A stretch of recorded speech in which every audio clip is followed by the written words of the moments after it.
I'm here with the second edition, I guess, second episode of Baby Steps to Greatness, Sierra Vista. And I'm here today with photographer extraordinaire and artist, April Kraus. So, April, why don't you introduce yourself, tell our audience about how you got into photography. I'll tell you guys why I call April an artiste a little bit later, but we're going to talk about the photography first. So I'm April Kraus. I am the owner of April Kraus Photography, and I got started in pictures when I was a teenager. That was a long time ago. I was a model for a minute. Of course you were. A minute, 5 minutes maybe. And I hated it, of course, but I found myself really interested in what the photographer was doing. And all of that stuff. So that's what sparked my interest. And then I went to college, and the first class I signed up for was Intro to Photography, and that was back when we shot film, and we were in the dark room. And then I just knew instantly that it was what I wanted to do, and I just never looked back. Never. I haven't stopped since then. So you've been doing it forever. How long has April Kraus Photography existed? How long has the business been a thing? So I probably started taking money for pictures 7 years ago, but I don't think that I actually became a businesswoman and took it seriously until about 5 years ago. Okay. Maybe 4 or 5 years ago. Okay, and kind of being here in Sierra Vista, for those that don't know, Sierra Vista is a military town, and there's a lot of things that kind of come with being in a military town. It doesn't matter where the installation is located, you are going to have an abundance of specific types of businesses, at least in my experience. It's being a soldier, being a military spouse. And just like in Sierra Vista, there's a lot of photographers. Oh, yeah. But you, and I say, I have called you in my head an artiste probably since the how April and I met. The very first thing that we ever did together, when I launched what was my second business, the Confetti Collective, and I decided that I wanted to host an event. This was February 2014. Yeah. And I decided I was going to host this event, and I barely knew April. I knew she was a photographer, and I asked her, I said, will you take the pictures at this event? And she said, well, I don't do events, but I'll do it for you. And she took the pictures, and I was like, holy crap. For the first time for me, as the client, I really saw the difference in what April does compared to other photographers. That's why, for me, she's been an artiste since then. She doesn't know this. I refer to her. If somebody says, okay, Moniek, do you know of any photographers for blah-de-blah-de-blah? Or they say, oh, well, what do you know about April Kraus? I'm like, okay, listen. April is not a photographer. She's an artiste. So when you work with her, that's what you're going to get. And that is a premium service. That's not pick up a rock, throw it in a crowd of people, and the person with the camera that you hit is the one that's going to take your photos. That's not That's never a good idea. That's not what that is. That's not what this is. So for me, being the customer, I don't know. I mean, I do videos, and I know how to put my DSLR camera in automatic mode and take the pictures. Okay, that's all I know how to do. But I knew instantly from seeing your pictures that you were different, and that's just who you are. To me, that's just who you are. You're not the regular people. So, like I said, in that story, I mentioned that, you said, and it was shocking to me. I was like, what do you mean you don't do events? What Right. don't do events? What kind of photographer? But that is the artistry of what you do. So what kind of are those other areas or those other types of things that other photographers would do, but you stay away from? Right. And then why do you stay away from those things? So I only shoot things that inspire me. I don't enjoy it if I'm not inspired, and it's hard to explain, but there's just a part of me that's inspired, and if it's not there, then I can't shoot it. And I just can't. And it's not like I just can't. I've worked so hard to find that voice that I don't know how to not listen to it anymore, which is really cool. But it makes it a lot easier to say no when people say, will you photograph whatever? But I do maternity, I do couples, family photography. I recently last year started shooting birth photography. Those are amazing. Yeah, those are really, really, they're really hard because you have to be on call for weeks at a time, and you have to possibly be working for a day or two. And, you have to get up in the middle of the night and go and stuff like that. So it's hard, and it's really taxing because, I'm watching a woman have a and they're baby. not at their best. Right. They're not made up. It's, And, got the usually they're hair in and pain. everything. And, Exactly. So it's really hard to, it really drains me, but in such a good way. I love it. I love it so much. It's so, there's just so much emotion, and it's so raw, and that is what I'm after. Like, that's what I want to do. And I probably feel the most inspired now when I shoot births. Like, those are the sessions that I really love the most. I just can't do them all the time because I have 3 small children, and I can't be on call all the time. I just can't. Maybe down the road when my kids are older and I can just leave them home if I wanted to. But for now, I do just a few a year. I actually have 2 next month. Really? Yeah, which is kind of a lot. But 2 in a month. Yeah. But I won't take another birth until January. Okay. Yeah. I usually need it. And I usually have like a day or 2 of recovery after. It's like you on maternity leave, I'm on maternity leave. Yeah. Exactly. You need a break, I need a break too. Yeah. But and I do, so I think that's all of them. I do couples, families, births. I do maternity, and I do newborn sessions, but they're different than the typical studio posed, where the babies are wrapped up and they look kind of like dolls. I don't do that. I do more like a family session, but I incorporate the baby. So okay. When did you know? Because I think that is so, as a business owner, that is so powerful to be able to say no and know that you're okay with saying no.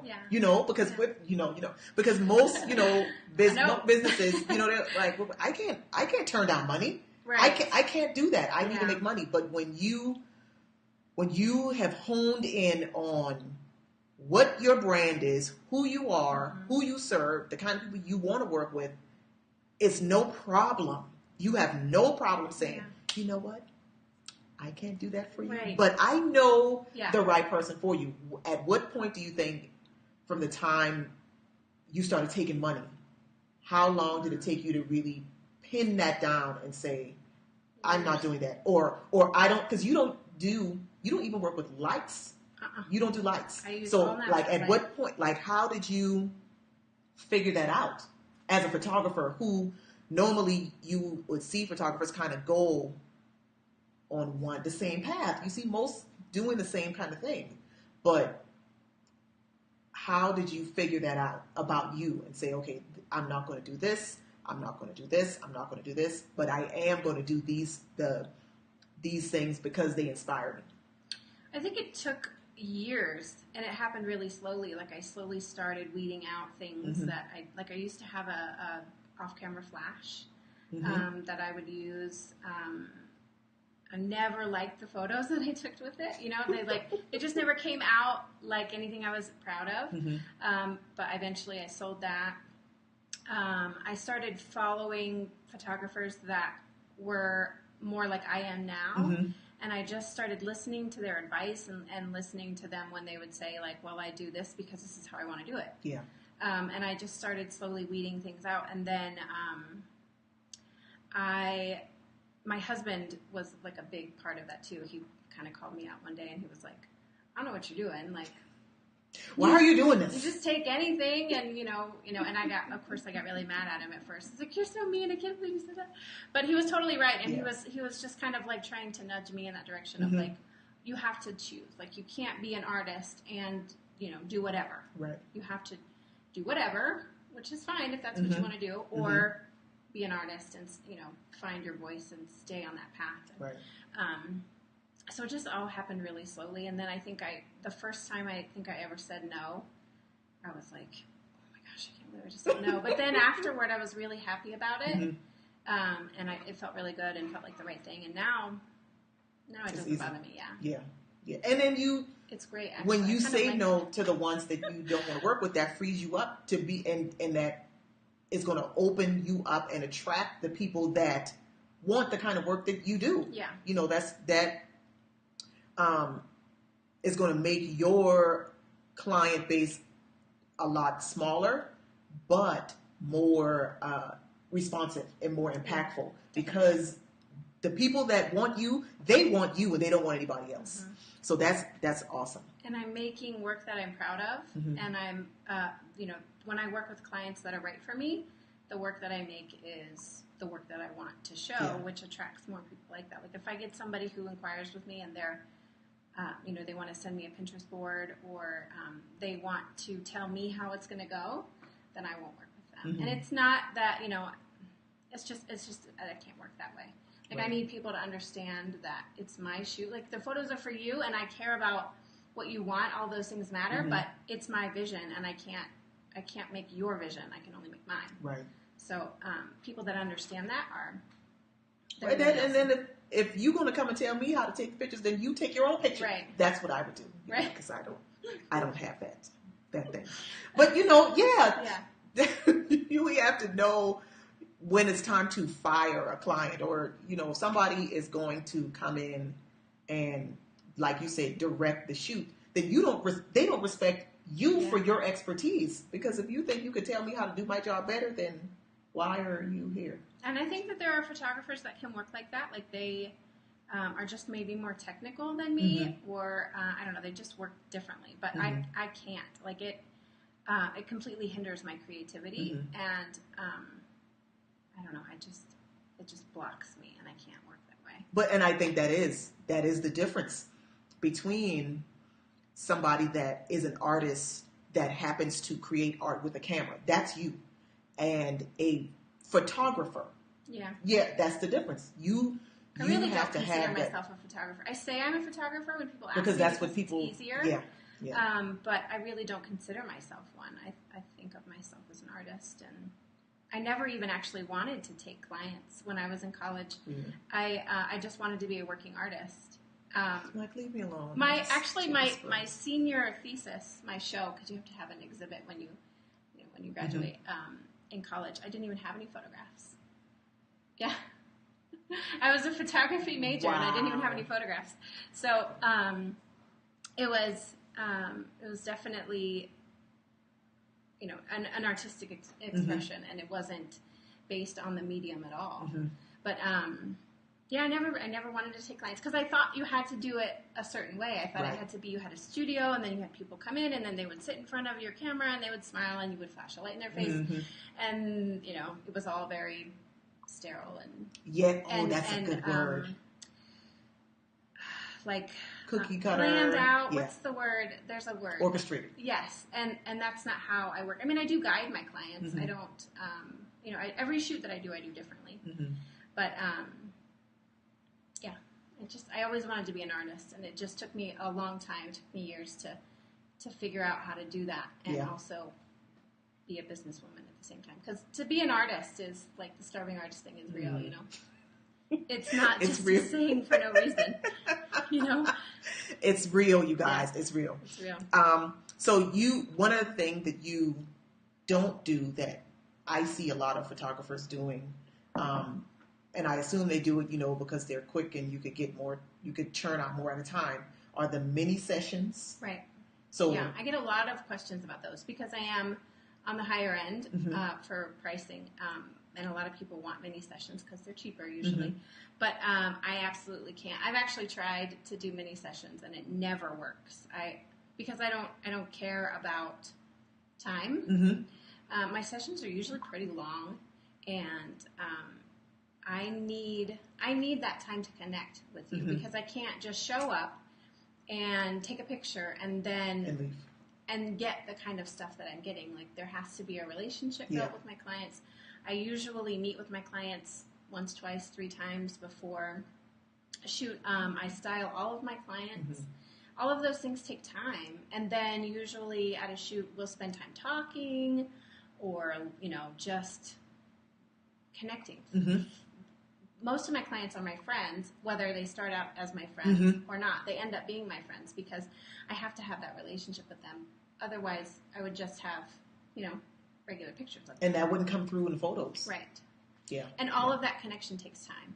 So I can't work quickly. And, it's a process to work with me. But, I think that I've finally started to find that client base of people that are interested in that process because they value what I do. Some people are like, how much are you? Well, okay, we're probably not going to work together because... Wrong question. Yeah. Right out the gate. You're just shopping around for photographers and you haven't seen anything of my work. Yeah. So you should back up and go look at photographers' work and then decide based on that. Obviously we all have a price point, Yeah. But, yeah. The price should not be the first thing that you look at when you're shopping for photographers. So, yeah, unless you want to just go to Sears. Right. You would just go to Sears. Or just have your friend take a picture with their phone. Or that. If that's what if you just want something quick. Mm-hmm. There are some photographers, especially locally, that do mini sessions that I think they do a beautiful job. But it's just not, I can't do it. Yeah. I can't work that way. I've tried to do a 20-minute session and it turns into an hour and a half.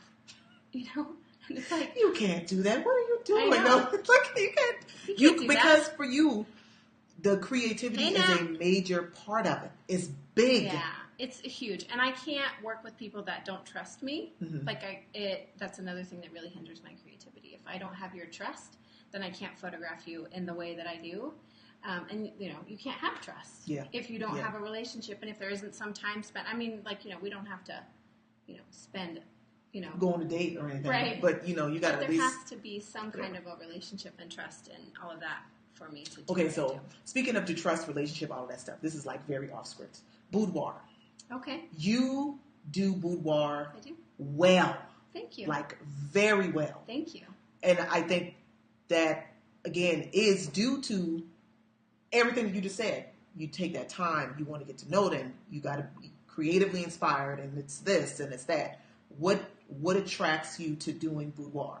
And because I only asked the question. I didn't even mention that when I was listing what I do. I do. Well, boudoir, but you don't do it. People do it now for the money. Yeah. You don't do it for the money. No.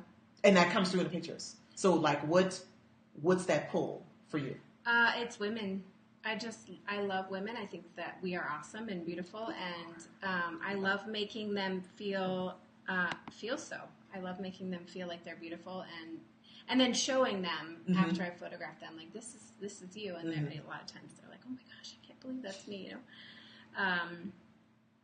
But I really I think we're awesome, and usually even in my family sessions, like the woman, the mom is the star of the show. Like I think that we're awesome, and women inspire me, and I like helping women build their confidence and all those things. So I really love it, and those are much different than my other sessions because I do have to pose my clients when I'm doing boudoir because nobody knows how to pose for a boudoir session. We're not professional models, so I do have to know that, and so those are a little bit more scripted, but there is still a lot of natural things that happen during those, and but yeah, you absolutely have to have somebody's trust. Someone is being very vulnerable to let you photograph them and trust you with that. So it's a very big deal, and I do love those. I don't even know why I didn't mention those, but yeah.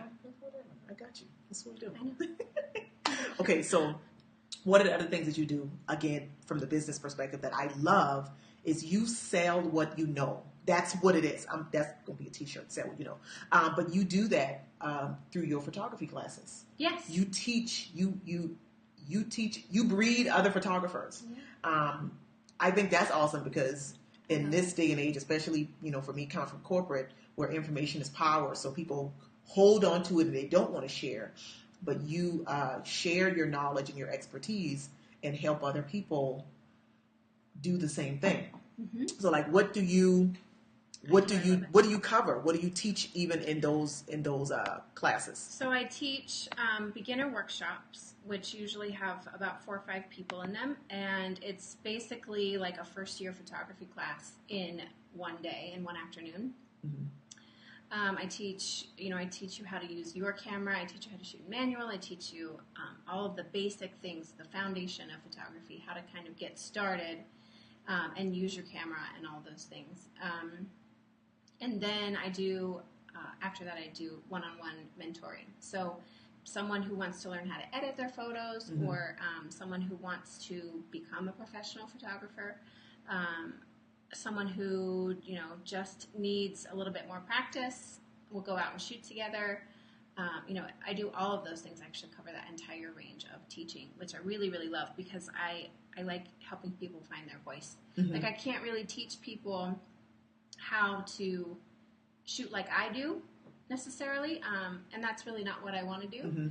But I can teach people how to learn to shoot the way that they can shoot, in their own individuality and finding their own inspiration and their own creativity, bring their uniqueness to it. So so it's hard for me. A lot of photographers offer workshops that are like for the masses, and those. I struggle with that because I don't really know how to do that well. I can teach you, we can sit down and you'll be amazed at what I can teach you. Yeah. But on a broader scale, on a more like open platform, I struggle with that. But one-on-one workshops and in-person workshops, I really love doing that. I really love helping people and teaching them and showing them, how hard photography really is, but how much fun it is and how rewarding it is, and helping them, take photos that they really love. And people come back to me and they'll say, "Look at this picture I took, it's so good." And they're like, "I'm amazing." And I'm like, it makes me so happy. I love it. It's really fun. All right, so guys, really quick, there we go. So now you guys are looking at my desktop, and we're looking at April Kraus Photography business page, and we're just going to scroll through. Wait, let me show you guys something. This is my favorite picture. This is me and my husband, you guys. That was a long time ago. It was. That was a long time ago. So April, it's art. It is art. If it's not photography. Yeah, that was a long time ago because I had different hair. Yeah, that was for a personal shoot. I was doing, just working on my couples work, just trying to find a different way of doing it. And you guys were my models, my beautiful, wonderful models. So you guys, April does not do, this is art. That's what this is. That's what it is. And a lot of these are actually from mentoring sessions. So when I go out on a mentoring session, myself and my mentee will shoot together. And so I usually, I love this one. Yeah. My friend Allie I and her love that husband one. Carl. I shot those in Virginia over the summer. So you guys, you have had an opportunity now to meet this lovely lady, artiste. She is an artist that just happens to use a camera as her tool for creating art. So, April Kraus, what do you want to tell the people before we get out of here? Like, where can they find you? What social media? We just showed on Facebook. Like, what other platforms are you on that people can get in contact with you? So I'm on Facebook, April Kraus Photography. You can find me there. I don't post as much on there because Facebook doesn't show. I don't get as much visibility there. But I'm on Instagram, and I post a lot on Instagram, and I post stories on Instagram. So like behind the scenes things of what I'm doing. Sometimes like if I'm editing, I'll be on my Instagram stories. And my Instagram handle is April Kraus Photos. And that's really the only other place that I'm on social media. I don't have You're an artist. You don't have to be all the Yeah. places. I mean, I'll be all the places. I'm not an artist. You don't have to be there. Artists can be very blah, whatever. Yeah. Yeah, I can just play that card and be like, well, I'm an artist. I'm flaky, you know? Exactly. I don't have to be there if I don't want to. Whatever. All right, guys. So thank you all so much. We're closing out two in one day. So thank you, April, just for coming and chatting. Thank you. And introducing yourself to the people. I appreciate it. Thank you for having me. Thank you guys for watching. We will catch you later.